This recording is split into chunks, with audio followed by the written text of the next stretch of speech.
کیونکہ جو برزخی زندگی ہے وہ دیکھیں دنیا سے ایسے ڈفرینٹ ہے کہ جب کوئی انسان دنیا سے جاتا ہے اس کی بیویاں جو ہیں وہ نئی شادی کر سکتی ہیں، نمبر 1، نمبر 2 اس کی وراثت تقسیم ہو جاتی ہے، نمبر 3 لیکن وہ اس دنیا میں افیکٹ نہیں کر سکتا، انبیاء کرامات نہیں کر، یہ کہاں سے ہے؟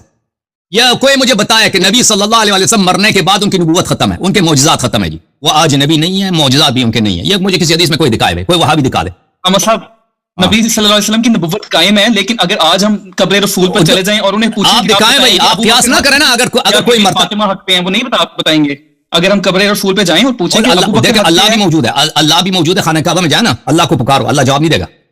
اس کا مطلب یہ نہیں کہ اللہ موجود نہیں ہے۔ اللہ تو ویسے بھی جواب نہیں دیتا، وہ تو دیکھیں اگر نبی صلی اللہ علیہ وسلم، دیکھیں بہت سارے لوگوں نے نبی صلی اللہ علیہ وسلم کو قبر کو سلام دیا، جواب بھی سنا ہے، اس طرح نہیں کہ جواب نہیں دیتا، نبی صلی اللہ علیہ وسلم نے بہت ساروں کے جواب بھی دیا۔ دوسری بات یہ ہے کہ آپ قیاس نہیں کر سکتے کہ اگر کوئی شخص دنیا سے چلا گیا اس کا میراث تقسیم ہو جاتا ہے تو اس کا مطلب یہ ہے کہ اوپر وہ کرامات بھی نہیں کر سکتا۔ ان دونوں میں there is no mutual necessity between the two۔ آپ عقل مند ڈاکٹر ہیں، آپ کو پتا ہونا چاہیے یہ چیزیں،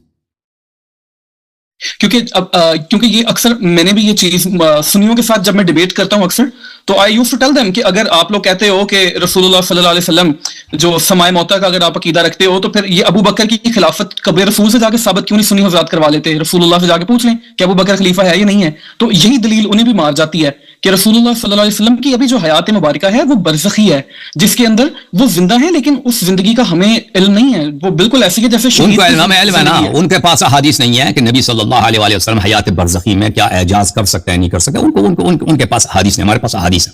کہ نبی کریم صلی اللہ علیہ وآلہ وسلم حیات برزخی میں سنتے بھی ہیں، دیکھتے بھی ہیں، ان کے پاس معجزات کرامات بھی ہیں، ان کے پاس، ہمارے پاس ہیں۔ یہ حدیث ہماری کسی کتب اربع کے اندر سے کسی کتاب میں ہے یا کوئی؟ اور میں نے پچھلی دفعہ آپ کو دکھایا تھا نا، پچھلی دفعہ دکھایا تو اور بھی دکھایا، بہت سارے ہمارے پاس احادیث ہیں کہ ائمہ طاہرین علیہ السلام سے اپنی حاجت طلب کرو،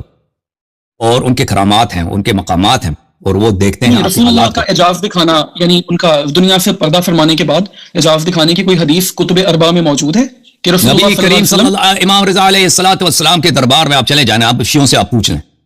اوے سبحان اللہ، 40 کے دن یا شب جمعہ کو یا عاشور کے دن اتنے معجزے ہوتے ہیں، اتنے معجزے ہوتے ہیں، اتنے معجزے ہوتے ہیں۔ یہ یا امام حسین علیہ السلام کربلا میں، سبحان اللہ سبحان اللہ، وہاں پہ لوگ، آپ اگر روز عاشور چلے نا ادھر کربلا میں، ادھر آپ کو اتنے زیادہ ویل چیئر ملیں گے، بہت زیادہ لوگ چھوڑ کے چلے گئے، ادھر سے ویل چیئر پہ آئے نا، چل نہیں سکتے تھے، فالج ہو گئے تھے، ادھر سے صحیح ہو کے چلے گئے، ویل چیئر ادھر پڑے ہوتے ہیں کربلا میں، سمجھ گئے نا؟ ہاں، وہ دعاؤں کی قبولیت کی جگہ ہے، دعاؤں کی قبولیت کی جگہ کو آپ ادھر ملتان میں کیوں نہیں ہوتا؟ ملتان میں کیوں نہیں ہوتا نا، ادھر کربلا میں ہوتا ہے۔ امام رضا علیہ السلام کے دربار میں کیوں؟ وہ امام رضا علیہ السلام سے مانگتے ہیں نا، میں نے اتنے لوگوں کو دیکھا، کینسر تھا، پتہ نہیں کیا اندھے تھے، مادرزاد نابینا تھے، ان کو آنکھیں ملی ہیں۔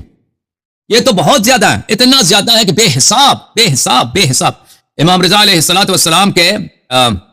ابھی میں ایک انٹرویو دیکھ رہا تھا، ایک خادم تھا امام رضا علیہ السلام کے حرم کا،